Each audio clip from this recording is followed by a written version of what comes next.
Welcome back to the channel and welcome back to another edition of the Spurs Chat Podcast. My name is Chris Cowlin, and in this edition, we'll be discussing everything Tottenham Hotspur. And in this episode, it is all about you, the viewers and listeners. We'll be going through all of your comments and all of your questions over the past couple of days.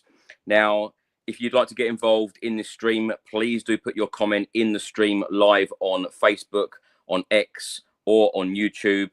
You can also leave your comments and questions for a future episode on any of my social media platforms at Chris Cowlin, on YouTube, Facebook, X, Threads, and I'm now new to Blue Sky. Everyone seems to be using that at the moment. Joining me is returning guest, channel regular, good friend of mine, sports journalist, Josh Hughes. Josh, how are you? I'm doing well, thank you. I've recovered from Sunday, just about. And, you know, it's the first time actually I can remember where I'm actually looking forward to an international break in the middle of the season, because I feel like we need that right now. Just take the attention away from what's going on, have a little breather. It's not been the start to the season that we'd hoped for. So, yeah, hopefully we can regroup after this and, you know, really hit the ground running, starting at the Etihad and, you know, get into that busy Christmas period and really turn things around. Josh, things in football, as you well know, being a sports journalist, they can change extremely quickly. You just said there, it's not the start that we had hoped for, but a win against Ipswich on Sunday would have taken us to third. People would have been feeling very optimistic about the season. Of course, that wasn't to be. We're sitting in 10th in the Premier League table. And Postecoglou has come out and said that, you know, don't look at the table yet, judge it at the end of the season. Now, how are you feeling right now as a Spurs fan? Because I remain fairly positive. You've probably seen the tweet that I put out a couple of days ago, backing Ange Postecoglou, saying that the board need to back this guy. You know, we've gone through, you know, he's the seventh manager in, 5 years? And we have gone round in circles. We've gone round in this cycle, you know, manager after manager after manager. There are a lot of people calling for Ange Postecoglou at the moment. How are you feeling about it? Because, you know, surely we can't hit that reset button again. No, I completely agree with you. Look, I'll be completely honest. I'm not convinced by Ange Postecoglou yet. I'm not unconvinced by. I'm kind of in that camp where I feel like, you know, and I said this to you during the summer, and I've said this to you last season as well. I think I'll be able to have a genuinely rounded opinion of Postecoglou at the end of this season, which I think is fair, because it's big up Gary. Second season is often more difficult than the first, but you know, I think your tweet sort of sums up the situation that we face ourselves in. And without being too overt about it, you know, I think we all kind of really know what's at play here. Yes, of course, there are doubts about the tactics, and sometimes, you know, I'm screaming at what I'm seeing, but at the same time, you know, I think Ange has done a pretty good job considering the players at his disposal. It's very clear that there are still plenty of players in that squad that are not good enough for where we want to be. But Dom Solanke, for the only serious first team signing that we made this summer. Archie Gray looks great, but again, he's not been played in what I feel is his natural position. And there's already talk of him potentially going out on loan. I know Carlton Palmer came out and said he would love to see him go back to Leeds. You know, he's only 18. Bergwall, you know, clearly is nowhere near ready yet. Odobert, you know, has been unlucky. He's got a long-term injury, but even in the times that he has played, you know, he doesn't look quite ready yet. So, you know, we're going to have to be patient, but, you know, we once again head to this season, 2 or 3 players light. And we spoke about this, and, you know, how many transfer windows do we have to go through, particularly summer transfer windows? I don't want to be too critical of January, because, you know, last January we brought in more players than anyone, but, you know, it was one of those that every summer we seem to be 2-3 players light every time. How can we be operating on a sort of one in, one out basis? It doesn't make sense. And I think perhaps my frustration after Ipswich came after because of the level or the nature of the Galatasaray performance, which was, just terrible. And we were very, very lucky and fortunate to come away only losing 3-2, because they could have put 7-8 past us, really. But then, weirdly, we're still 3 points off third, which seems just bizarre. But one thing I do want to say is I don't think that we should be looking at other clubs having poor starts to the season and saying, oh, well, that makes it fine that we've not had a good start to the season, because other clubs messed up. I think Tottenham have been the better team in 90% of games this season. We should be, taking advantage of this. And how many times have we also been in a position where all the results seem to go the exact way that we need them to go for us? Teams around us drop points, and we never, ever seem to take advantage. But at the same time, I think we need to continue backing Ange. But backing Ange means giving him enough to really, be able to... We should be able to rotate a squad and not look as depleted as we were against Galatasaray. And some of that is down to Ange. I will never understand the decision to leave Jed Spence out of the Europa League squad. We've got Sergio Reguilon, who could be in the Premier League squad, yet he's not been involved in a single matchday squad this season, I don't think. So there is a question about that. But ultimately, it's quite clear that if they were really part of Ange's plans, they would be involved. So clearly, Ange has other ideas. I just want to see a time, finally, where Spurs kind of put the money where the mouth is and start acting like a club that wants to challenge. If we want to be title challengers, we've got to act like title challengers. If we want to be a regular top four club, we've got to act like a top four club. We can't act like a team that's fighting relegation and expect to finish in the top four. It's just not going to happen. And I know people say, oh, well, Ange has spent a lot. We have spent a lot of money. But look at the players that we're actually bringing in, and the only one that was big money this summer, in my view, because I don't think 40 million anymore is big money. But Dom Solanke, I've been very impressed with him so far. And that is one that I am really pleased with. There are already 7 or 8 players where I could probably say, right, okay, I'm not sure you're ready for what we're trying to do. But then again, it's a young squad. I'm not ready to give up on Ange just yet. Josh, are you surprised by how many fans do want another managerial change this early on? Because, we could talk, for hours on end about transfer windows, about different managers that have come into the football club, what we did do, what we didn't do.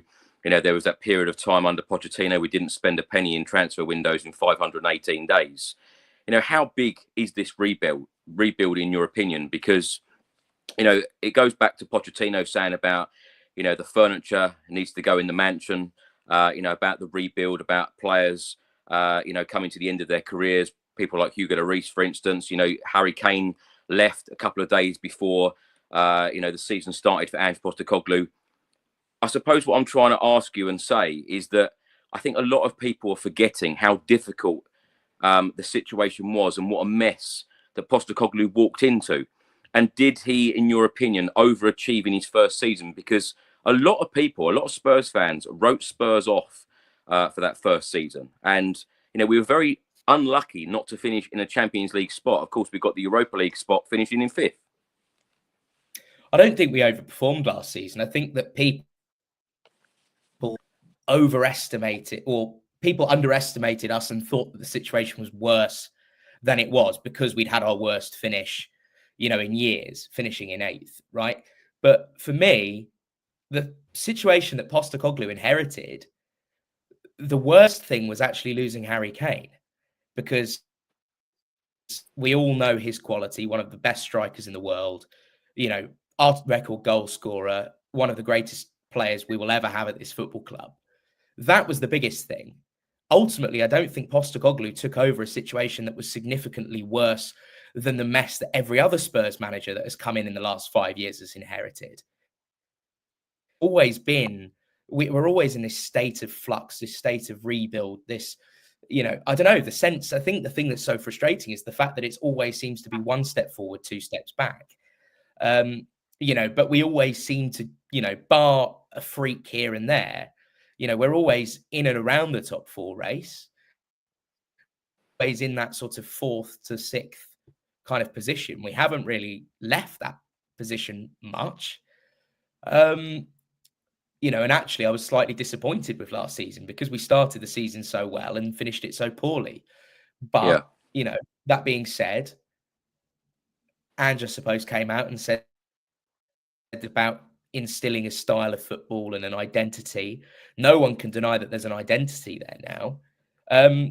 But now it's about giving him the tools to kick on. And that includes not just signing young players, but signing experience to go with that. And that's something I'd be looking for in January. I'd like to see maybe 2 players come in with real experience.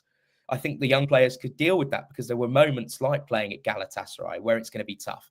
Galatasaray is a tough place to go at the best of times, but there will be far tougher tests ahead in the Europa League if we're going to go and win that competition. And to be able to manage those atmospheres, those occasions, you need expertise in there. We'll all remember the impact that Fernando Llorente had during our run to the Champions League final. That was real experience. And he played a crucial role in the team. I'd like to see something similar where we bring in some players with real experience to help the youngsters out because, at the end of the day, they are young players and we can't expect the world of them right now. I think Ange has got to be adaptable as well. Clearly, when it's not working, we're all still scratching our heads at why the substitutions seem to come so late. Some of the decisions that are being made, they are definitely, a few where you think maybe be doing this slightly differently. But yeah, I don't know. I think that we are kind of where I expect us to be right now. The league table is a bit weird at the minute. I mean, Nottingham Forest are, where they are as well. So I would be far more concerned if we're still in 10th, come the halfway point. If we've played 19 games and we're still in 10th, then alarm bells start ringing. We certainly can't afford to have our next 11 games produce only 16 points. That's for sure.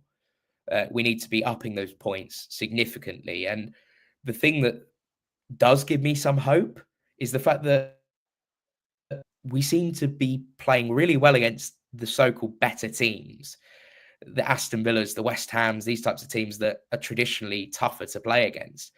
But it's Crystal Palace and Ipswich that we're dropping points against. So, really we need to fix up and play better against the teams we should be beating home and away. Because we seem to be actually doing pretty all right against the big teams. So fix that problem with the games, against the sort of so-called smaller teams. And I think we'll be fine. But I don't know whether it's a mentality thing, whether it's an arrogance thing, how they're preparing for the games, but something just seems a little bit off at the minute. So hopefully they put it right after the international break. Josh, and Postecoglou actually used that word, fix. I've got to fix it. What does he need to fix, in your opinion? What have you made of Postecoglou's time overall at Tottenham? Are we in the position now where you thought we'd be at this stage of his tenure at the club? Because, what does he need to fix? Because a lot of people keep going on about this, no plan B. You've gone on about the subs. Should he be making more subs? Should he be making the subs quicker? Because in my opinion, and when I look at this season, he's made some big decisions in games, taking Maddison off at half time. That worked out in that game. He's made some big sub calls in certain games, which has gone very well for us.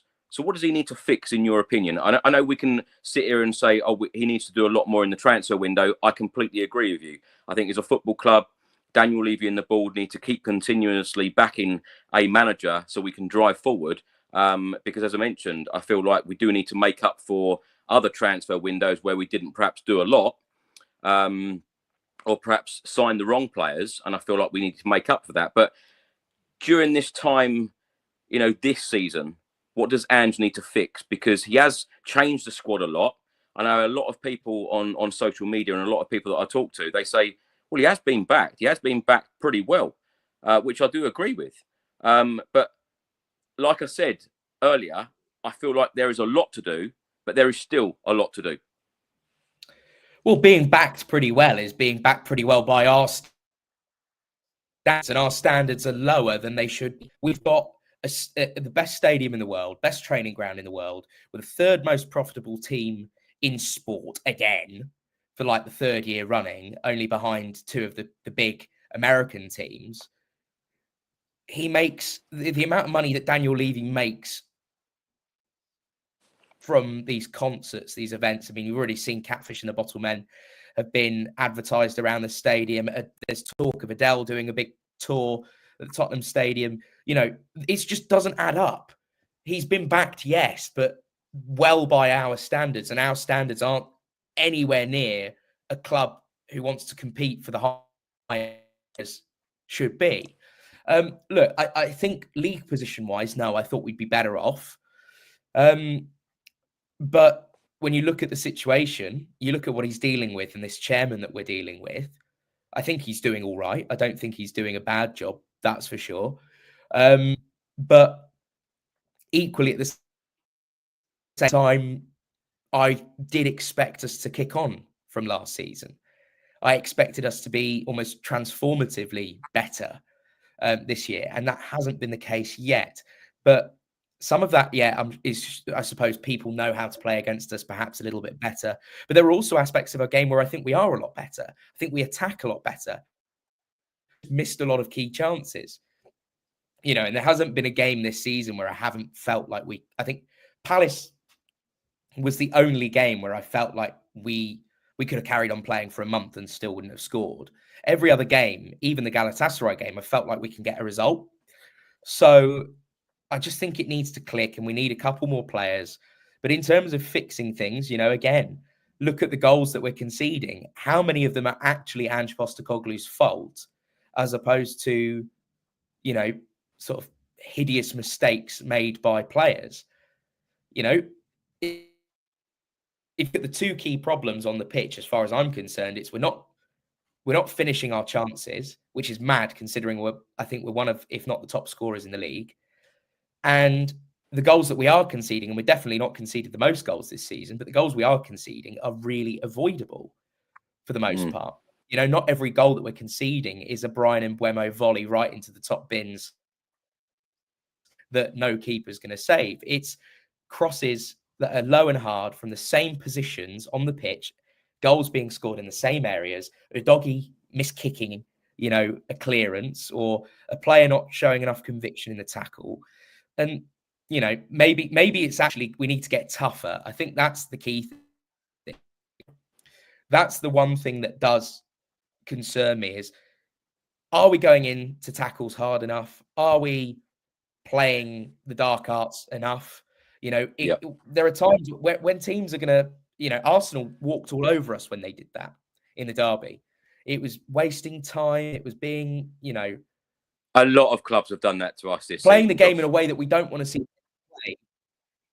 Yeah. Well, they have. And Ange Postecoglou comes out and says he has no interest in that. But unless you do, I'm not sure how far we can go, because that is that little extra bit that gives teams the edge. And, you know, I want to see us be a little bit gnarly. I think we had this exact conversation during the Poch years, didn't we? He wanted the team to get nastier, get tougher. And we kind of seem to have this recurring theme. And these players are young. So, you know, there's plenty of room to develop, plenty of room to grow in this case. But also, I think the other thing is there are a number of players that are passengers at the minute. James Maddison being a great example of that. He is a player that should be a crucial player in this squad. And okay, well, he scored a free kick against Aston Villa, but that's the only good thing he seems to have done this season. So, you know, we need players like that to step up or get out, frankly. So, I don't know. I think we're close, but you know, there's still work to be done. And I think it's just those things. And maybe when Ange needs to adapt, it is adapting in that way and not necessarily stylistically. But yeah, we'll have to wait and see how it folds after the international break. Josh, you mentioned James Maddison there. Before we get into the viewers and listeners' questions, I just want to ask you about James Maddison. Are you surprised that, he's been on the sub bench? He can't be happy with that. Are you surprised that we haven't seen a lot more of him and a lot more creativity from him, certainly this season? Well, yeah, I mean, this is a problem that I think we're facing generally is, you pointed to that, Maddison was an inspired substitution against Villa, but there have been many times where we've turned to players on the bench and they've offered absolutely nothing.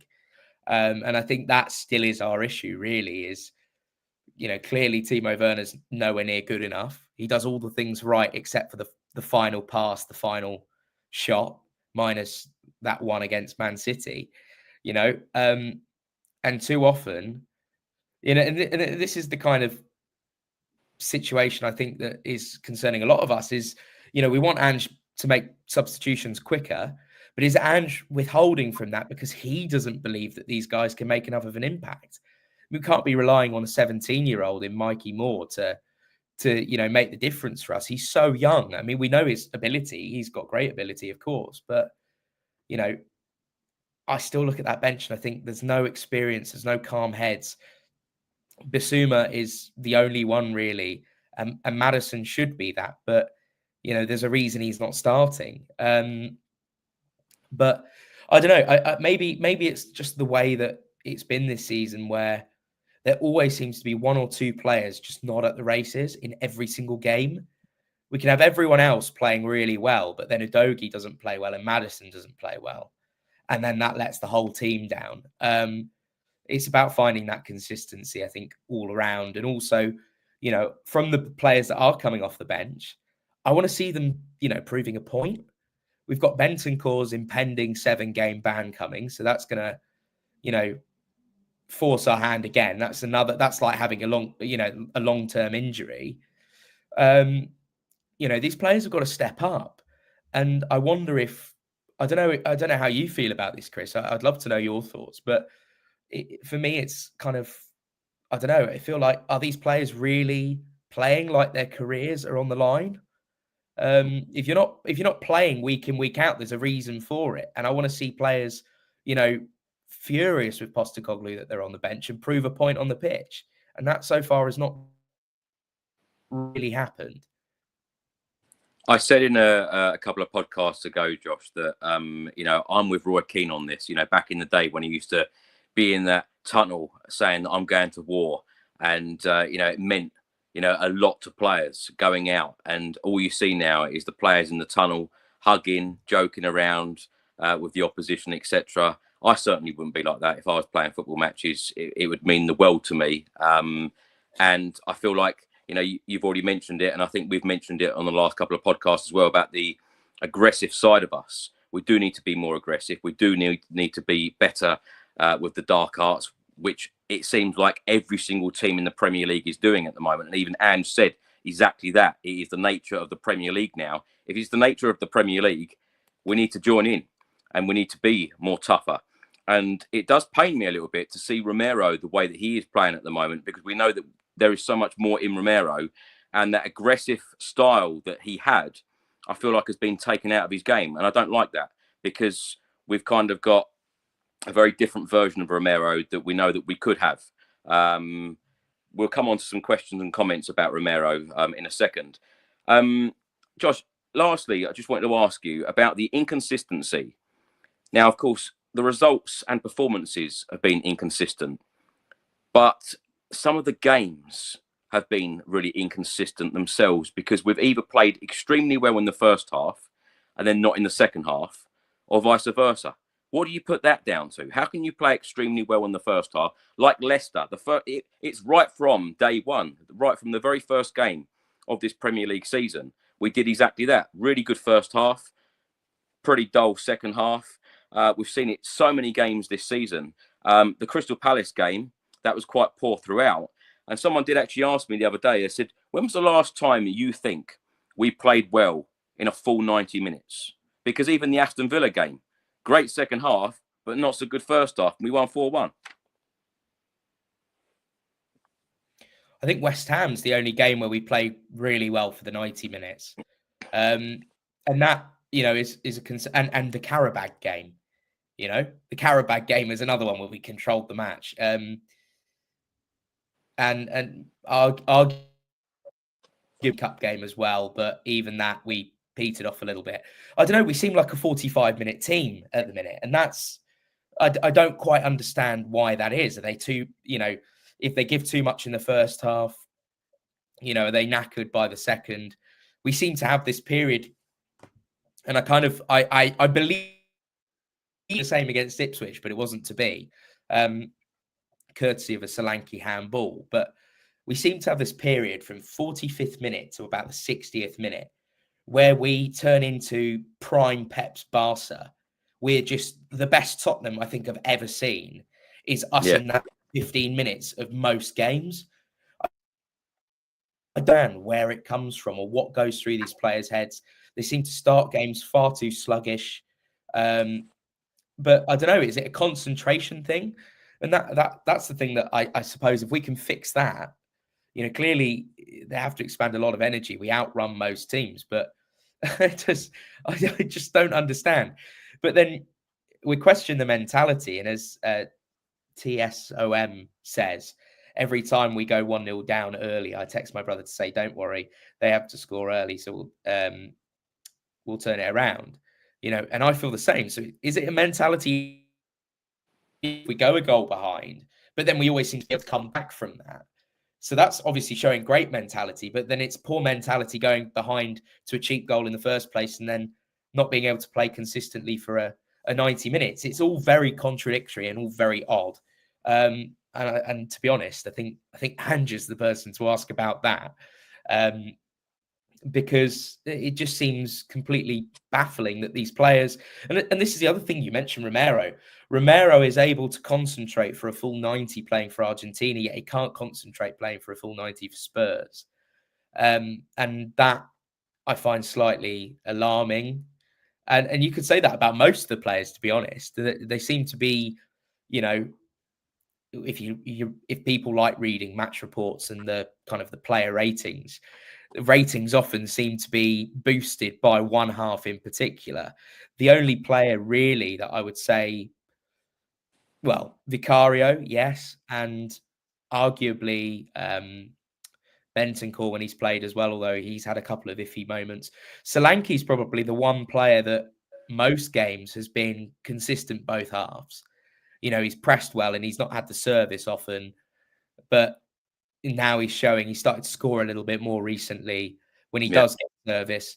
And in many ways, I wish that every player in that starting 11 had the work rate of Adam Solanke or the mindset of a Vicario. I think we'd be in a better place for it. But hopefully, again, and Kulu, actually, sorry, completely left out Kulu. Kulu, for me, has been our best player this season quite comfortably. In fact, someone said here, Kulu looks captain material. And if you'd asked me that last season, I would not have agreed with that. But actually, has he led by example? Yes, he has. He's been consistent. He's been consistently good. He's the only one really, other than Solanke, outfield that has been winning most of his challenges, getting his body into people, pressing really well, making the right decisions. And so, but that's I suppose it really, isn't it? It's the fact that we have in every game, there are 3 or 4 players that are at the right level. Van der Ven's another one. I know there was one mistake that for me, I still blame Romero for that crossfield pass, but he's another one that's usually very consistent. Why is it that we've got 4 or 5 players that are super consistent, but every game there's another, 5 or 6 that aren't? I think that's ultimately it. We need everyone to be at the same level, and I think a lot of the players could learn from Kulusevski in terms of getting the attitude right. But it's hard to tell, right? Is it their mindset? Is it attitude? Who knows? It needs to change, though. I think it's fair to say, though, Josh, when Ange Postecoglou walked through the door, he knew this job was not going to be easy. I just hope that he gets the time, not only with the board and the club, but with the fans, because I know the fans were very, very upset. Of course, none of us want to lose against Ipswich at home. Of course, we were all very, very disappointed. But I just think that, if Spurs made that change and brought in another manager, we're just going to go through this cycle again. You need to be all in with a manager. You've appointed Postecoglou. Just give him what he needs to drive us forward, because when we've seen it click in this Postecoglou side, it really does click. And I have faith that he will drive Tottenham forward and, dare I say it, put trophies in the cabinet if given time. A manager does need time. Josh, let's start with some of the comments that have come in the last couple of days. And thank you so much to all of the listeners and viewers for leaving so many comments and really getting involved in these podcasts and in these streams. Josh, let's talk about the leaked shirt. This was leaked on Wednesday by Footy Headlines. This apparently is the new away shirt for the 2025-2026 season. Some very mixed reviews here. Nathan Newman says, nice new shirt. Andy Good says, another horrible kit. Rob Patterson says, that kit is sick. Graham Taylor says, horrible shirt. John Murray says, don't like it. Egotistical says, this shirt looks good. What are your thoughts? Personally, I like the line in the middle to be neat. I don't like this sort of it looks, I don't know if that's just, it looks like something's like peeled away on the shirt, but it just screams prime Gareth Bale, doesn't it? Absolutely. And I absolutely love that. But is it prime Gareth Bale? It's going to be prime Brennan Johnson, hopefully. It just doesn't have the same ring to it, does it? I love it though. There's something for me, and the way that I've always felt about kits is when I think back to a good time supporting the club, if there's a kit that can, that can sort of reflect that, I'm always happy with the throwback. I wouldn't mind a home shirt that has yellow on it, a bit like the first season we got into when we qualified for the Champions League. Yeah, for me, I'm in the sort of love category. I'm not sure about the middle part, but I'm sure that'll grow on me. Would I get that shirt? 100%. But hopefully some decent players next season to wear it. I don't want to be seeing, the usual suspects and another Dr. Tottenham performance in that kit, that's for sure. And anything could be better than this year's third kit, which I cannot stand. Josh, Anthony Williams writes here, I think it's too early to judge Radu Drăgușin. Era Van Gogh says, people trash talking Drăgușin now. Shameless fans never learn to be patient with a player. And AB1 says, get Drăgușin out now. What have you made of Radu Drăgușin's time at Tottenham? Of course, he's had very limited game time. But of course, whilst we've had injuries in the last couple of games, he's been given his chance. He's had a lot of criticism from a lot of Spurs fans recently. What have you made of him? Well, he's been like Vlad Chiriches the last two games. But if we think about when he stepped into the team at the back end of last season and how he played at the Euros, and I did watch every Romania game. I was working the tournament, so I did watch every game, and he was magnificent. The one thing I would say is, and it actually leads to a comment that was made up, I think a little bit further up here. I think it's that Spurs podcast says it, just above Lee, where he says that this system suits a 3-5-2. And I tend to agree. I don't think people would have any complaints about Drăgușin if he's playing in a back three. He looks almost perfect for that, because the one thing I'm not sure he is a yes. I can't stand his agent, that's for sure. Absolutely. Let me just say, Josh, for those listening on audio, we've got a comment on screen now from Dudley. Dudley, thank you for your comment. Drăgușin is great. If you don't believe me, just ask his agent. And his agent has recently come out and said, the boy is happy at Tottenham. It's the first positive thing he's ever said about our football club. Yeah, so for me, Radu is the type of defender that we do need, where he is just an absolute unit. He's someone that's going to win challenges in the air. He's going to get, into people's faces. The one thing he's not is a ball-playing defender. He looks uncomfortable on the ball. And Ange wants everyone to be sort of ball playing. So I wonder, is that going to necessarily work long term? I don't know. He's only 22. So he's so young. I mean, he can definitely develop that side of his game. But for me, and this is the weird thing is, and I don't want to criticize Ange for this, but I feel like Conte would have absolutely loved this current squad. I agree. This squad and the players that we just look perfect for the Conte system. So maybe that answers it. We need more players to suit the Ange system. But I agree. Take Pedro Porro and Udogie at wing back and Radu in the middle of a back three with Van der Ven on the left and Romero on the right, who can both play the ball. I mean, that would be rock solid, surely. So yeah, I'm not going to jump down Drăgușin's throat just yet.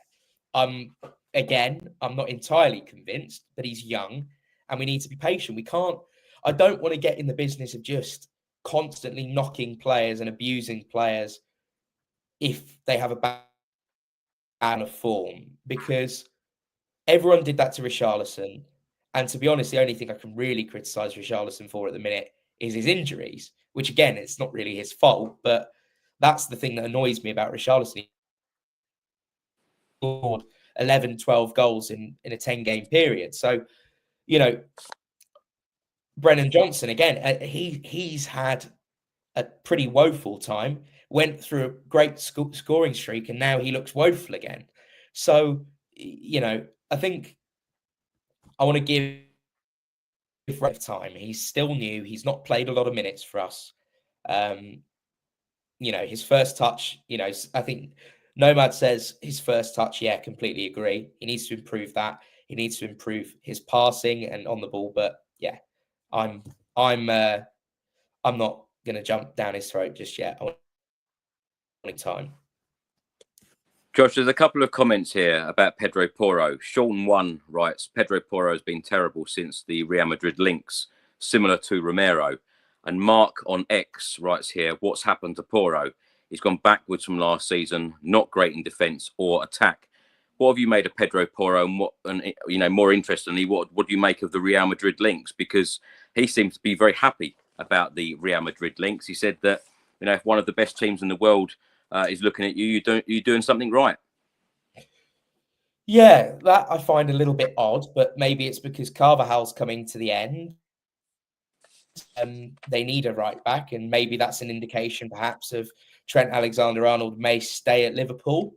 We'll have to wait and see how that unfolds, because clearly Trent is the number one target.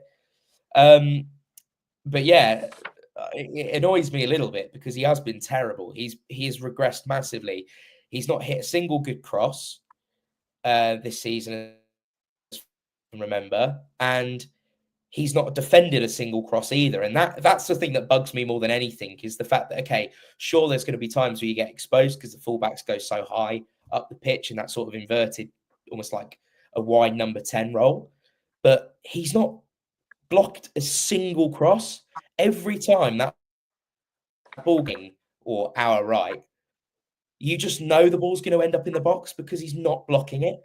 And that annoys me because last season, the thing that he did get so well was he was blocking a lot of those crosses. To be honest, him and Udogie have been the biggest disappointments of all this season because they were so good. Both of them were so season. And it's just felt like Udogie's not been quite the same since his injury. And Porro, I don't know what is going on with him, but, you know, if those two could sort themselves out, I think we would be a much better team. Steve writes here, and I was very lucky enough to meet Steve a couple of weeks ago at the Tottenham Hotspur Stadium. So, Steve, thanks so much for all of your support. Would you like to see Jack Grealish at Spurs, Josh? How realistic is this? Do you know what? I love it when I have guests on. I love it when I have guests on. I ask them a question and they just laugh at me. No, I would love Jack Grealish. I'm a big Jack Grealish fan. I think he's great on and off the pitch. You've seen the work that he's done off the pitch as well. He's a character. He's got a winning mentality. He's gone to City. He's won everything there.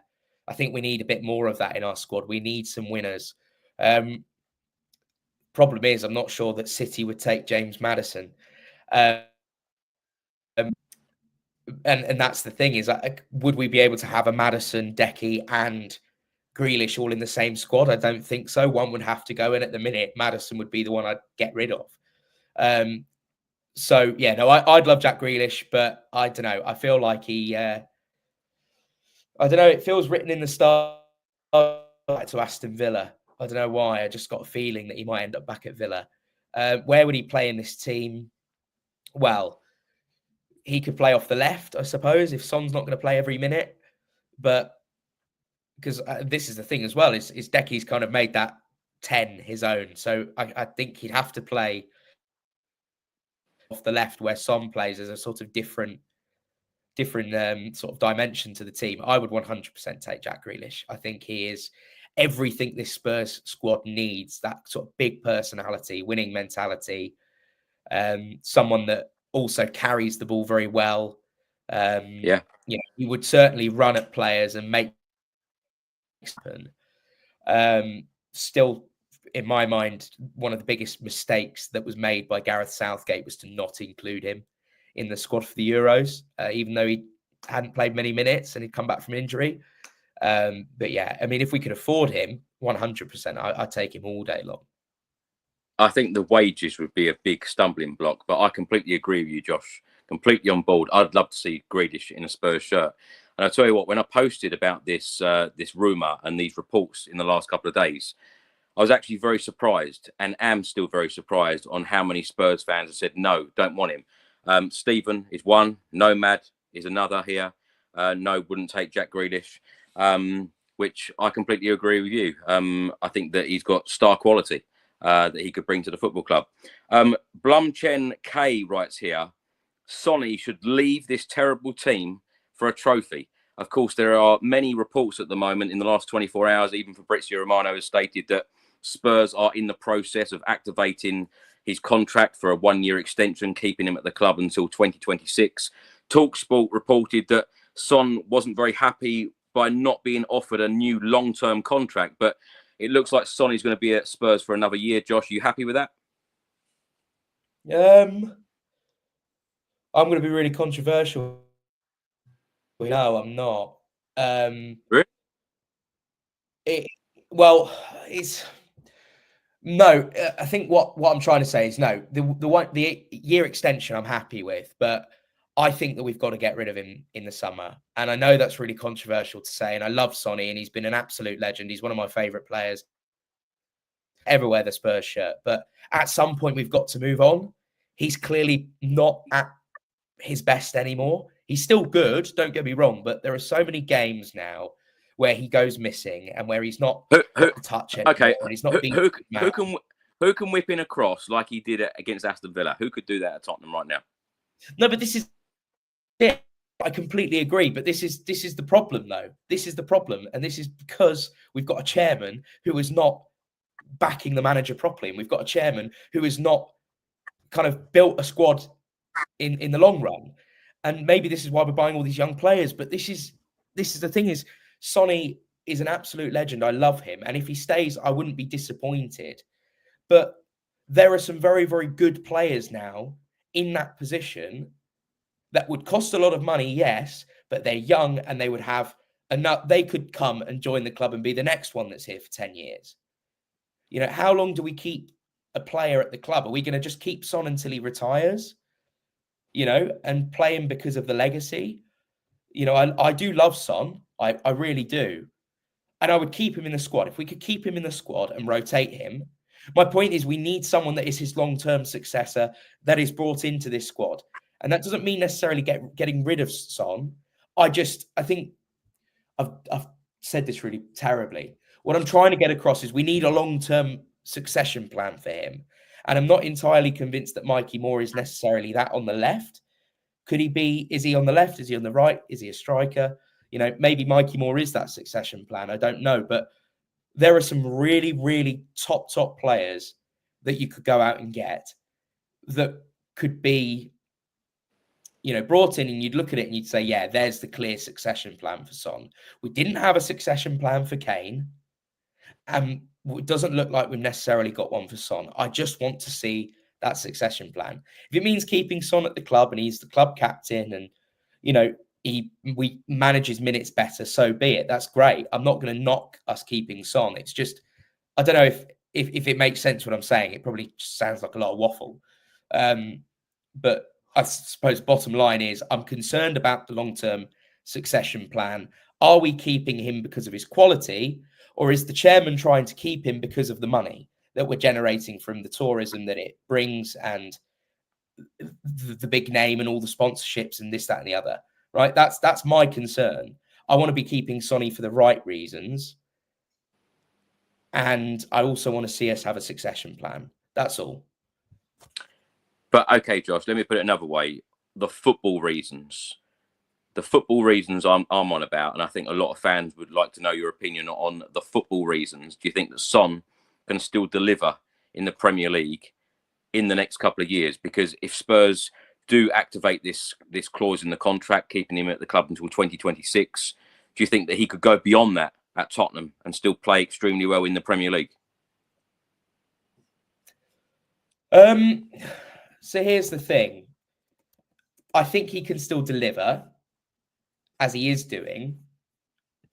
You know, don't get me wrong. He will still score Premier League, he'll still get assists. But, and I shouldn't necessarily do this, but the player that I always think to try and compare him with, I know it's the opposite side of the pitch, but is Mo Salah. They're both the same age. Look at the numbers and the quality that Mo Salah is delivering right now at the age of 32 compared to Son. Son is still a top player, don't get me wrong, but Salah's on another level at this age. And for the last few years, he's looked not quite at his best.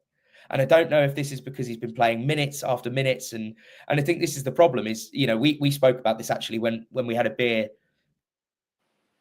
the Karabag game, I think. People underestimate how much that long haul flight takes out of you.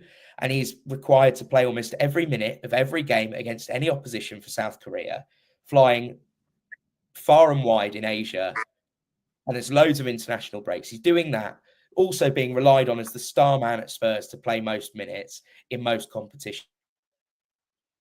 I just don't think it's manageable anymore. And probably that's the reason why his performances haven't been as good, because he's probably carrying knocks and niggles and things like that he's having to play through because of his quality. We're kind of relying on him too much.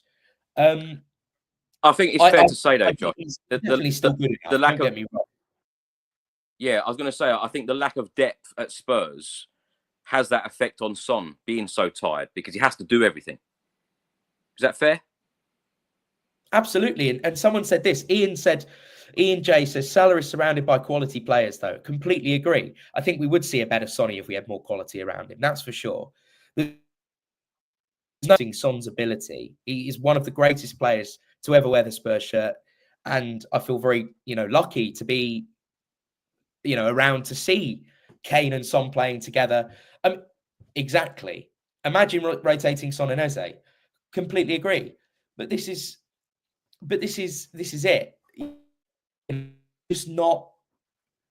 I don't see that long-term succession plan, and maybe it's because I've not seen this. What's his name? Hyuk, the Korean guy, the young Korean, who we've asked to come in December. I've not seen much of him. I mean, the only time I did see him was in that K-League match. He did look very good. He did, but this is it. Playing in the Premier League is a completely different beast. And maybe it is the case that we do have that plan, and Odebear will be it, and Hyuk will be it. Who knows? Mikey Moore could be it. But right now, Chris, are you not concerned? Injury? Who's going to play there? I don't think that there's anyone necessarily ready to step up and do it week in, week out and deliver in the way that Son has and does. It just feels like that's a bit of an issue for us. It's funny, Josh. Quite often I get called a happy clapper on this channel, but throughout the whole of the transfer window, I was someone on this channel saying we need to do more in the transfer window. And then I got called negative throughout the summer window because I said that Spurs needed to do more. You can't ever win with your opinion.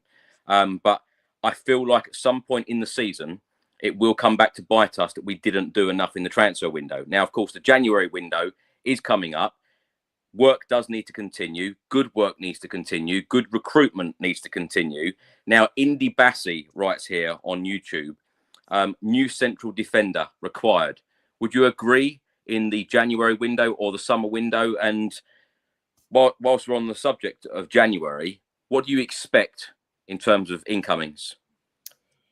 Yeah, I think we definitely need a backup to Van der Ven. That's not to dismiss Davis, who I think has actually done pretty well when he's played, minus the Galatasaray game. The other appearances he made, he was brilliant against City. And I guess, I think we're still lacking one there. But I want to see someone that's absolutely massive come in. I want to see someone that's like 6'5" and is going to win everything in the air. That's what we need. We need someone that's going to actually, do the business and defend corners, set pieces. And, I don't think we need another ball playing defender necessarily. January, I have no idea. I actually suspect we'll be pretty quiet in January. I'd be really surprised if Spurs did much business. We have to, though, Josh. If we want to fight on all fronts, if you want to be going all the way in the Europa League, which so many fans keeps telling me, saying, "Oh, it's easier this year in the Europa League. We're going to go and win it." And I know people have even booked flights for the final. That is being very, very optimistic. There are going to be some hard games in the Europa League, and I feel like if we don't strengthen in that January transfer window again, it could bite us. Dare I say it about the other competitions as well, the League Cup. Hopefully we beat Manchester United, go through to the semi-finals. Then, of course, the FA Cup starting as well. We do want to be fighting on all fronts. I feel like the cup competitions this season are a lot more important to Ange Postecoglou than last season. But I know we touched on it, and you alluded to it about the amount of changes that Ange Postecoglou has made. What have you made of the amount of changes that he's made in these cup competitions? And when do you think that he will start going almost full strength or completely at full strength, like the Manchester United game in the quarterfinals of the Carabao Cup? Do you think he's going to go full strength there? Because that's going to be a tough game. No, we've got to as well. We've got to go strong against Man United. We're so close to a final. Remind me. This is a quarterfinal? Quarterfinals, then 2 legs in the semi. Then 2 legs, which to me is absurd. We absolutely need to. Don't get me wrong. We need a left back. We need cover for a doggy, as someone's pointed out in the comments. Absolutely, because Reguilon's clearly not part of the plans. Otherwise, he would be in the squad. It makes no sense. And in many ways, actually, a doggy's form would justify being rotated or another player going in his place. I completely agree with that, by the way. Galatasaray definitely does. Another player that people love to hate when he was at the club is Pierre-Emile Højbjerg, but I don't think we replaced him. Actually a leader in that midfield. And I know a lot of people say, oh, well, all he used to do was just stand there and point. But it's another one I mentioned as well, Josh. Yeah, you take a player like Pierre-Emile Højbjerg out. You need to bring in an experienced player in, 100%. Yeah. So I think we need a 6 who is a leader, which was alluded to by one of the one of the fans, I think, in the comments, I think on X, said exactly that, Mark. We need a number 6 who is a leader. Absolutely agree. We do. We don't have that Declan Rice. We don't have that Rodri. We don't have that, frankly, Amadou Onana, who, was sending players to the cleaners for most of that game in the Villa game. And they certainly looked a lot weaker. I think he came off in the second half and we scored all our goals then. That would have been an affordable one that would have massively improved the squad. So we definitely need that. We need a backup left back. Jed Spence, I still have high hopes for, but I just hope that Ange also does too, because every time he's on the pitch, he seems to be the best player. So I don't know why he's not getting more minutes.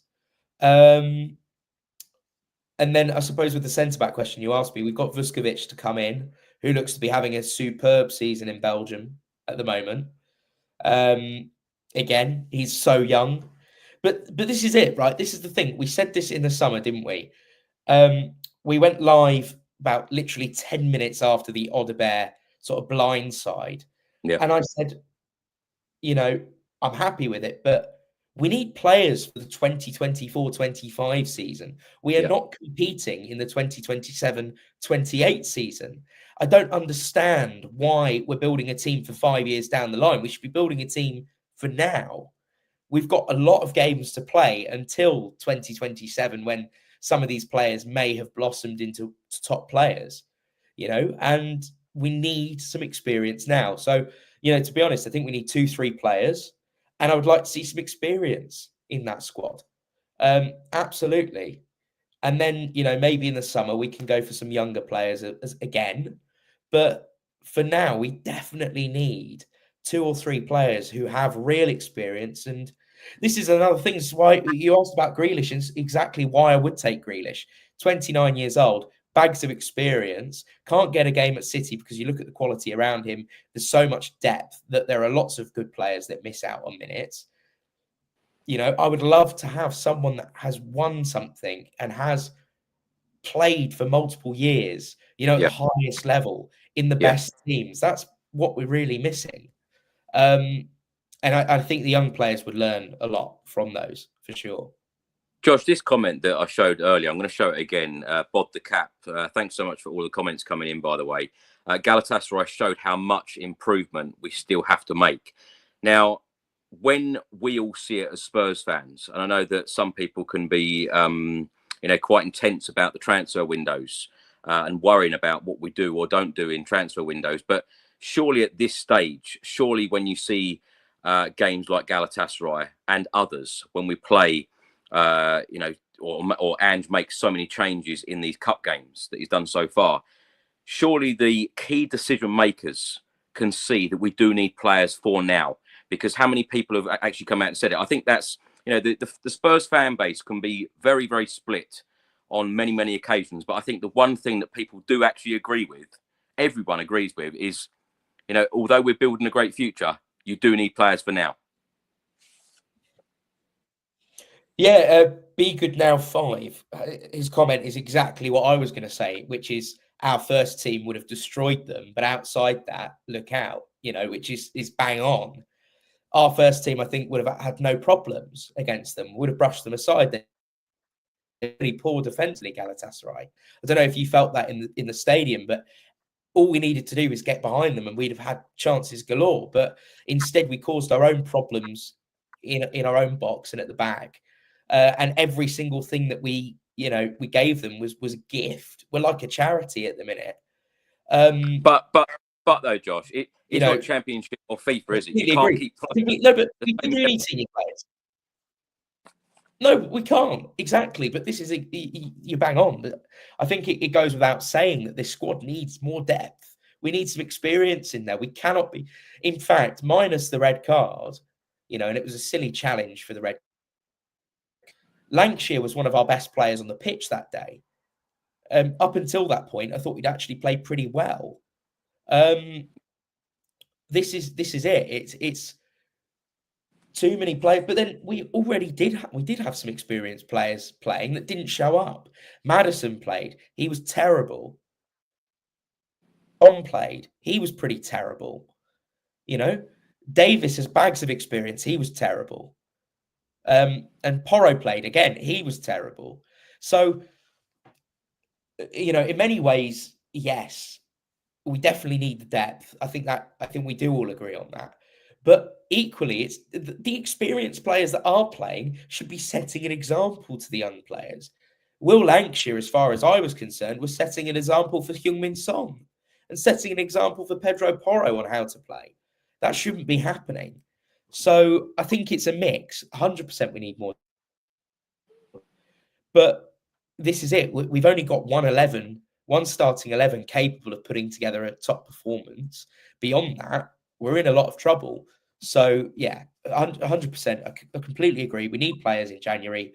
Whether that happens, I don't know. I'm very doubtful. I feel like we just always seem to be sold short by this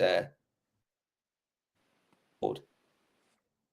Josh, I might be shouted down here by a lot of people in the stream, but you know, like I said earlier on the stream, we could be sitting third. You know, if we'd have won on Sunday, we could have been sitting third. Has there been an overreaction, in your opinion, amongst the fan base? Well, no, but I think it's a bigger thing. It's not, oh, look at us in the league, you know, right now. I think this is the anger and the reaction comes from years and years and years of the same. No. What I mean about is repeat. This season. This season, though, because when you look at games, you know, even if I go back to the Monday night game, the first game of the Premier League season, Leicester, we should have picked up another 2 points. The Newcastle game, you know, it could be argued we could have had 1 point or 3. We ended up with 0. There are games where we should have picked points up and we didn't. We were wasteful in that final third. We have been very, very wasteful in the final third, as per last year as well. What can Ange Postecoglou do about that? You know, he's instructing them to play a certain way.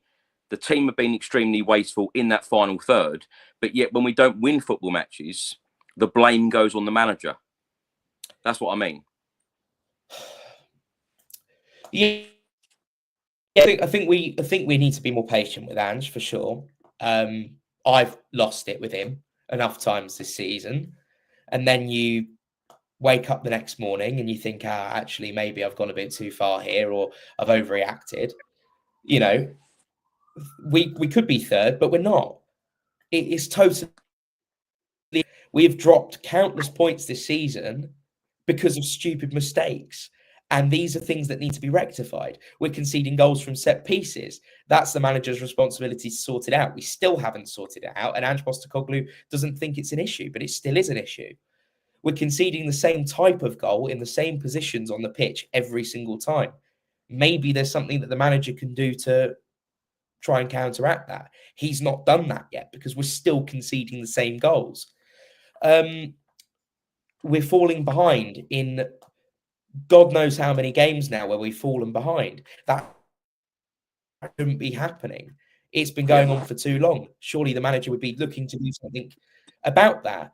And of course, it's not entirely down to the manager because a lot of the goals are players making individual mistakes.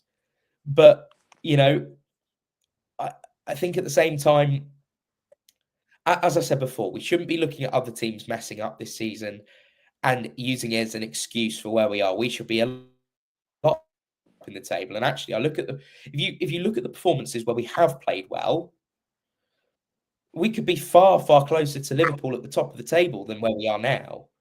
So we played well in most games, but it's a results business and we're not producing enough results at the minute. That's my concern. It doesn't matter how well you play. In terms of the team that played well but came runners up, they only remember the champion.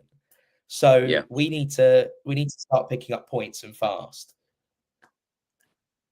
Josh, we've spoken out about one end of the pitch, about being wasteful in the final third. Now, SM on YouTube writes here, past 6 goals against Spurs, same pattern, cross into the box, chaos in front of goal, or 3 opposition forwards.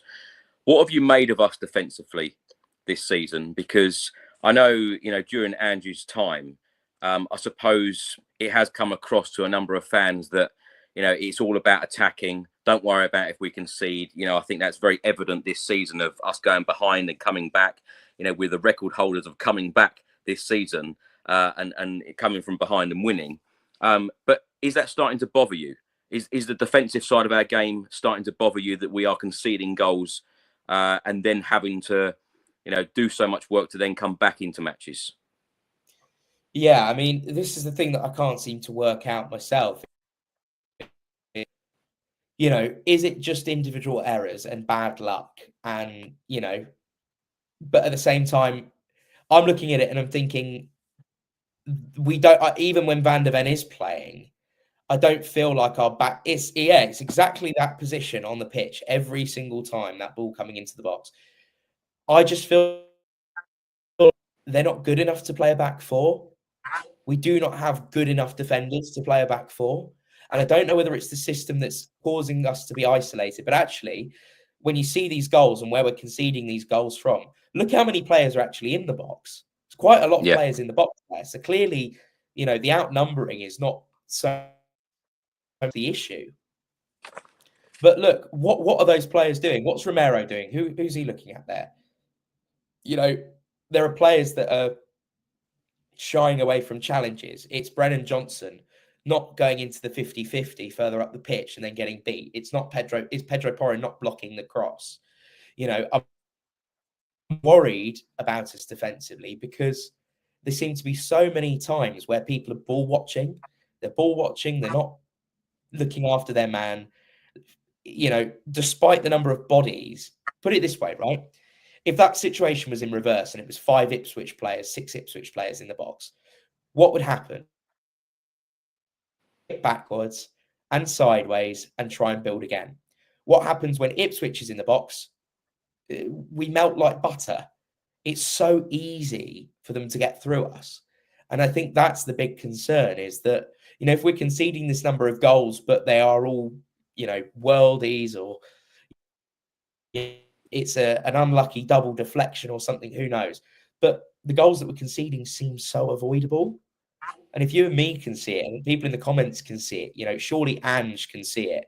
And then that's where I ask, you know, are the players good enough, or is it the system? And maybe the truth is probably somewhere in the middle. I don't know. That's exactly what I wanted to ask. All that I can think of. Yeah, that's exactly what I wanted to ask you, Josh, about the system. Have you got a problem with Ange's system? Because we've seen his system work extremely well, but it is about the consistency. Are you confident that Ange can get the consistency off these players, both defensively and in attack? I think that there's this mindset that it doesn't matter if we concede, we'll just outscore teams. And that's the attitude that I get listening to Postecoglou. And that does concern them. Because, and I can't believe I'm saying this, because, you know, some of the football under Conte was dire. But if you keep a clean sheet, you can't lose a game. It's obvious. It sounds like something Michael Owen would say on co-commentary. But it does concern how few clean sheets we keep. Because the thing is, I always believe that we can score.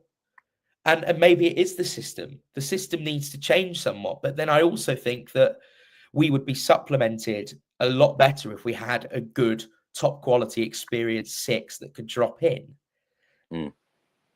That's the thing, is Bentancur has been playing that position well, but he's not a 6 naturally.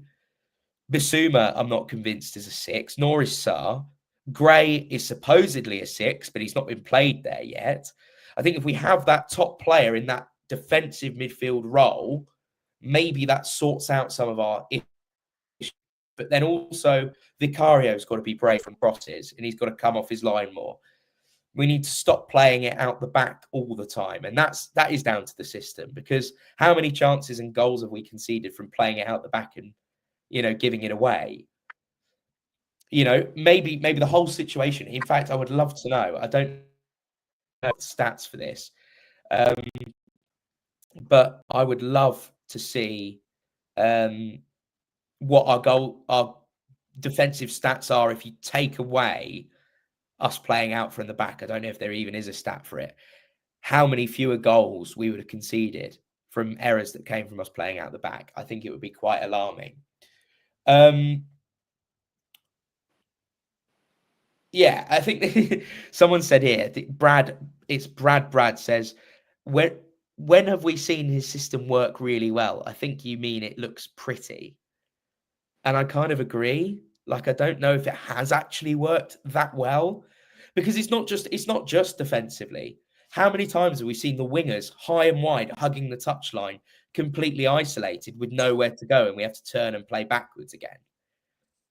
You know, so I don't know. How many times has the system worked really well? When it has worked really well and has been brilliant, has the opposition been really poor? I think of Man United. That was where it looked unbelievable against Man United. They looked unbelievable in the first half against Brighton as well. But both of those games, the opposition, Brighton, were terrible in that first half, and Man United were even worse.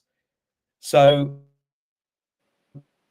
you know, if teams come up play poorly against us, it looks a lot better. When a team comes and plays pretty, rigid and makes it themselves tough to beat and does what Ipswich did and did what Palace do, where they're just really solid, suddenly the system doesn't look as good. So, yeah, I think there has to be a change at some point somewhere. Whether it's, I don't know whether it's a formation change or what needs to happen. There just needs to be something and a few players come in to try and, I don't know, it comes back to that whole thing, does Ange have a plan B? I feel like that we're once again in that sort of dilemma again, where it all leads to that, doesn't it, really? What happens if the system isn't working? What happens if a game isn't going our way? What's the alternative? Is there an alternative? Josh, Sam Allardyce had a real dig at Ange Postecoglou this week and said he's not very good in interviews. What did you make of those comments? I was actually quite surprised by Sam Allardyce having a dig at Ange Postecoglou. And, I've spoken to many journalists like yourself and, people who have followed Ange Postecoglou very closely his whole career since he started in management. And some of them have said that, it can be awkward sometimes and he does look down in press conferences. But I feel like Ange Postecoglou has taken an absolute battering, well, I was going to say since the Ipswich game, but it's probably not since the Ipswich game. I feel like he's taken a battering all season. Actually, I feel like there's some fans that can't wait to jump on the back of him, when we do lose. Is that fair to say? Is the criticism fair? I find it really off-putting that Ange never seems to look up at the camera. He's always looking at the floor and he's always coughing, which to me, it kind of looks like he's nervous.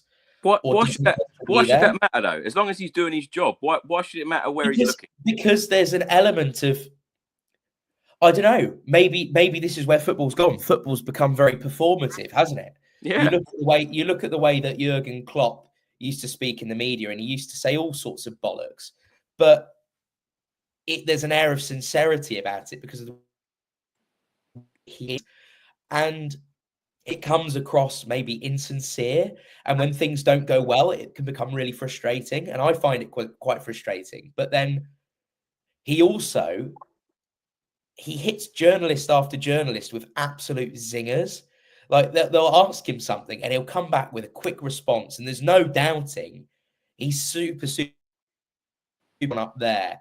And actually, the only time I ever think, oh, it's a bit weird, is the post-match if it's not gone well. I think that's where I'd like to see him. I don't mind if he does that and we won, but he tends to look up a lot more at the camera when we've won. When we've lost a game is when he seems to be particularly looking down. His press conferences are brilliant, though. I love his press conferences, but the only issue I have with the press conference is that it seems like journalists are more interested in having quote-unquote Ange bants than they are actually holding him to account. I don't know if you feel this, because you've gone to plenty of the press conferences. It does feel like there are some journalists, and that's a criticism not necessarily of Ange, it's a criticism of the journalists and the job that they're doing, where it feels like some of them seem more interested in having a laugh and banter with him and getting a funny one line out of him than they are actually asking serious questions when things aren't perfect. I don't know. I'll tell you what, though, Josh, if any one of us, you put ourselves in his shoes or a manager, going into a press conference post-match when you've just lost a game, and the first question is, what went wrong? Of course, you're very defensive. You're going to be very defensive. I don't feel like there's anything wrong with the way that Ange deals with press conferences. I actually admire the way that he has dealt with lots of situations in press conferences. Some of the questions are very repetitive. And he's trying to do a job. He's trying to take the football club forward. And yes, there is a very mixed opinion amongst the fan base whether he's taken us forward or not. But I feel like there's still a lot of work to do. Now, because on this podcast, there's no point just talking about all the positives and or all the negatives. We talk about everything and everything in between. Now, I put a post out the other day saying that I don't want to see another manager merry-go-round, and we did touch on this earlier today. Abu says here, Chris, absolutely right about the managerial merry-go-round. We are playing good football. Now, I just wanted to get your opinion, Josh, because there are a lot of people out there at the moment, particularly on social media, who want Ange Postecoglou replaced. I just wanted to ask you your opinion. Then what? Who are you bringing in? And then what? Starting another project again? There are a few managers that I do like, but I don't want them because I want us to, actually have success. Under this manager, it just drives me nuts because the thing is, there are managers that I like a lot, but yeah, that's true. That is true. But the only option would be you'd have to go and pay. You'd have to pay Postecoglou out his contract, and then you'd have to pay another club, the manager, to bring them in. It would have to be maybe like a De Zerbi or someone like that. But, again, we're just back to square one. And the person that gets away with the merry-go-round every single time unscathed is the chairman. It gets really bad at the football club. The results go backwards. Everyone gets frustrated. Then there's the Enoch out, Levy out noises. It gets quite uncomfortable. The TV crews catch it and they show Levy, and Levy looks like he's squirming in his seat. And then he sacks the manager. New manager comes in. Everyone forgets about it. No one bothers Levy again until the next time we're there in 2 years' time. He buys himself an extra 2 years, Daniel Levy, every time he sacks a manager, it seems. And that, I think, is the issue. The issue is not, the manager, because look who's responsible for providing what the manager needs. And there's only been one constant. There's only been one constant through this merry-go-round, and that's Daniel Levy. At some point, though, a manager, whether it be Ange Postecoglou or someone else, they've got to have the time, they've got to have the patience in order to turn things around. And, I'm not ever going to say to people how to feel, and I completely agree with Ange Postecoglou on that. You can't tell fans how to feel about things. But when a manager came in, Postecoglou, the summer before last, a lot of fans agreed with the fact that a manager needs time and they need the money and the backing. And then just 14, 15 months later, a lot of people are now saying, we want the manager gone. Where is the sense in that? That's what I really wanted to ask you. Where is the sense in that? Because you've given a manager that amount of time. You've backed him in transfer windows. This has to continue because at some point you're going to need to give somebody the tools. You're going to need to give somebody the time and patience because those are the things that need to happen. And most importantly, Josh, how many times, in all the time that you've been coming on this podcast, how many times have we spoke out about the mentality? I feel like Ange Postecoglou is trying to change that mentality. And I saw a clip the other day of Tim Sherwood 10 years ago when Spurs lost a game. And it was like he was talking about Sunday's game, Sunday's performance with the way that we lost that game. That has to change at some point. And the only way that is going to change is by time and tools, is it not? The only way that's going to change is if the chairman leaves the club, in my opinion. That is, I think, as simple as it is, because we've said, yes, he needs the time, he needs the tools.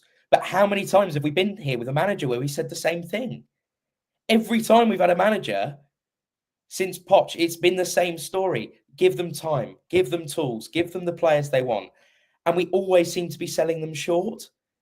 I want us to get behind Ange. I don't think Ange is the problem here. I think, yes, there are areas where Ange can improve, as there are with players. I think anyone in football can improve. But if Ange is not given the tools and the time, that will be down to one individual. And it will be the same thing that happened with Conte, the thing that happened with Mourinho, except hopefully it won't be 6 days before a cup final. Again, I think maybe Levy's learned his lesson on that one. That is my big concern, which is why we're saying, it's all fine. We just need to give Ange the players he needs. Do you know how it sounds like fantasy, frankly, expecting that we're going to get the players that Ange needs the quality he needs, the right players at the right time, and for him to be given all the time that he needs, to think that is going to happen and we're going to actually get this one right. As it stands, I don't believe it. I think it's unicorns and fairy tales as far as I'm concerned, because we've been here before, and the only person who can change that is the chairman and the board. And if the chairman and the board are serious about winning, they will change that. And if they do, and if they do back Ange properly, and they do give him the time, and it does go to plan, I will be the first to say, do you know what? Fair play. Well done, Daniel Levy. Well done to the board for getting this right. Thank you for backing Ange and giving him the players he needs and the time he needs.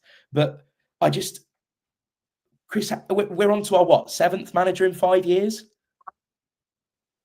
That says all you need to know. This is my point, though, Josh. It has to change. It has to change. When you've had a superb coach in Mauricio Pochettino who took us to a Champions League final, didn't spend a penny in multiple transfer windows, 518 days, one of my favourite sayings on here, or not necessarily one of my favourite sayings, probably the most said thing on here from me. And then you go to, win now managers, Jose Mourinho, Antonio Conte. When it doesn't work with them, you need to literally press that factory reset button. Now, I completely agreed with that factory reset button, literally starting from scratch. But if you are starting from scratch with Ange Postecoglou, surely he's going to take time and patience. And I think everyone agrees, Josh, that, whoever the manager is, whether it'll be Ange Postecoglou or somebody else, they need to be backed. The recruitment needs to be absolutely spot on. There is no room for any error in getting any of these signings wrong in future transfer windows, no matter who the manager is. But whoever comes in, this is not a quick fix. That is what I can't stress that enough. I think that some people think that they are playing Championship Manager on FIFA sometimes. It's like a really quick fix that we're then going to be title contenders within 12 months. That doesn't happen. It is going to take time. I know a lot of people think sometimes I'm happy clapping. It's not happy clapping. It's being realistic. You can't do all of this stuff in just a couple of windows. Ask me in a year's time whether I'm going to be happy or not. But at this point, like Ange said, there is going to be bumps in the road. We are going to lose certain games. In a year's time, I would expect completely different, because someone has been there a couple of years. They've had 4 or 5 transfer windows. It should look very, very different. But I just can't see how we can keep going round in circles again and again and again. Major change is needed. Major change. And I just think that if you're changing the manager after 14 months again, that is not major change. That is going around in a cycle again and again and again and taking us absolutely nowhere. I completely agree with you. But look, again, at the summer, we were sold short. Ange did not get enough. You've said it. I've said it. We needed a couple more players. We needed more experience. We've got January to look forward to now. We need to see some serious action. And this is the thing, this is why I think fans are the way that they are sometimes, is because we've seen the same story on repeat. And I have that horrible bit of interview that Giorgio Chiellini did after the Champions League defeat to Juventus, where he goes, it's the history of the Tottenham. Conte and his rant, and he says, it's the history of this club. The fact that so many people have come out and said the same thing, well, who's responsible for setting that culture? It needs to change. I completely agree with everything you're saying. Ange needs to be backed. He needs to be given time. I think his heart is certainly in the right place. And all the doubts that we have as fans are the same doubts that all the other supporters have had at the other clubs that Ange has been at. The journalists are asking the same questions that they've asked everywhere he's been, and he always seems to come out of it with a trophy. Of course, the Premier League is different. You're not playing a village where there's more sheep than people, like he'd had up in Scotland, but the fundamentals are the same. I would love to see Ange given the time and the tools, and ultimately the one that I still feel bitter about is Pochettino, because I think that Pochettino would have won with us had he been given the tools and the time again. but he got sold short. He got failed, I think, by the chairman and the board. But also, I think there was a point that was made. It was actually a good point by someone earlier in the comments. I can't find it now, where he said, we also need to improve as a fan base. I think that's also true. I agree. I'm as those watching, and I wear my heart on my sleeve. I'm quite emotional. I'm very, I say what I think, even if people disagree with that. I find it really hard to stay patient. And that's the thing is, this is going to take time. We need to be patient. We're not going to get results overnight. It's not FIFA. But then at the same time, it's this feeling like we've been on the brink of achieving something, but never quite done it for the last 14 years. And it's that constant, surely this season will be different, but it's not. It's the same thing. It's that one step forward that gives you all the hope and then the 2 steps back. And I think that's where so many people struggle to be patient. If we could see that the board was fully behind Postecoglou, was giving him all the tools he needs, not 80%, not 90%, of course. And social media, is not real life. And it takes, you only have to look at X and you'll understand why so many people are going on to Blue Sky these days, because some of the football conversations, it's hard to have a good football conversation these days on there. But it just feels like every time we get hope and then our hopes and dreams are shattered because we failed a manager or we've gone that step backwards again. And that's why I think people are struggling to be patient, because we've been patient for a long time. I get it. We've not had a board that has continued the process. We got to a point where we were absolutely phenomenal. And, unless we actually win something, that time where we were second and, I think the final year of being at the old White Hart Lane was just the most fantastic season. 86 points. Every week we thought we were going to steamroll whoever we were playing, home and away. It was just insane. That was everything coming together. And then straight after that, we didn't back him. We didn't back Pochettino, which was the exact moment where we needed to back him to go that step further and win the title the following year. And, I think that's where it comes from. That's certainly where my frustration, my lack of patience comes from. But we do need to be patient. Ultimately, this all comes down fundamentally, as far as I'm concerned, to the board and the chairman doing something they've not done before, going that extra step, really getting behind the manager. There's no reason why we can't win a trophy this season. There's no reason why we can't win a trophy full stop. And I think that there's this belief that, it's Spurs, so they can't win something. I do fully believe that once we do win that first trophy, then more will come. I think we need to get that sort of monkey off our back and win that first trophy. And then I think everything will be a lot better. But, I think again, I don't want to keep repeating myself. It comes down to one thing. Let's just hope it's different this time around. Absolutely. Yeah, absolutely. It needs to be different this time around. The couple of next transfer windows are going to be very, very interesting, because we've got to improve this squad. We've got to improve the depth in the squad as well. And like you said, Josh, at some point, we do need to replace Heung-min Son for the long term. Yang-min Hyuk, of course, is joining the club in December now and not in January. It is thought, though, that he will be joining the squad to learn the language, to train with the Tottenham Hotspur squad. So I don't think he's going to be thrown in at the deep end straight into Premier League football straight away. So that's going to be another interesting situation. We talk about centre-backs as well. We haven't even mentioned Ashley Phillips, of course, on loan at Stoke. So he's going to have to come back at some point. Got a couple of other players out on loan. So that's going to be an interesting development as well. Josh, before we go, and, as always, you're a great guest, and me and you, when we get talking about Spurs, could literally talk for hours on end. My God, don't ever get us two in a pub talking about Tottenham. We'll be there all day and we'll be drunk like anything. Anything else you'd like to say?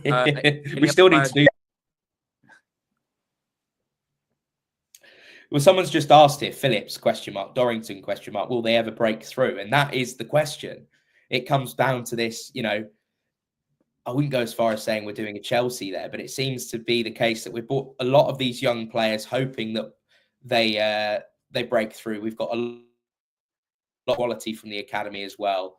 The future is definitely bright. Don't get me wrong. We've got an awful lot of quality coming through and a lot of young talent, but again, I repeat, we're competing in the season now. We're not competing in the season in 3 years' time. It may come to be in 3 years' time and you're still at the club and we've got a world-class squad full of all these young players that have come through that we've bought that have turned out to be absolute superstars. But we're not there yet, and it's hard to believe it until you see it, I guess.